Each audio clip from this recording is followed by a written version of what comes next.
Hello again to you. Welcome back to my channel. Kindly subscribe and like if you haven't so far. Thank you. This is a boat cruise edition and we headed somewhere around Matra. Matra is one of the old cities here, and this is Marina, Bandar, Rowdha. I am unable to confirm the exact location, but apparently this area was one of the old cities here in Muscat. We even have the Oman Palace here as well. We got there somewhere around 1 or 2 p.m. and then the next scheduled cruise was at 5 p.m. So we ended up at a restaurant that's located right on the beach, and for the first time I tried chicken biryani. It's full of spices, but it was a worth experience. At 5 p.m. we were directed to the boat we're going to cruise with. To be honest, I'm somebody who's afraid of water. Even in a pool I'll just be screaming, but I mastered the courage to go on this cruise. And trust me, it was worth the experience. I got very scared at some point, but it was very fun. I captured very lovely moments of nature and mountains. It was very nice. It was a 2-hour cruise, and to be in the middle of nowhere for 2 hours, you can imagine how frightened I was. But we were just cruising around different spots. I didn't even notice that it was evening by the time we got back.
The film I gathered to come and sit here, nah, only God knows.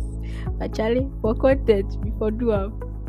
After watching the sunset, we headed back, and you can see how it was just going fast. My heart was just going. This is how the restaurant was charming where we got back from the cruise. So we sat in for a while and relaxed a little, and we headed back.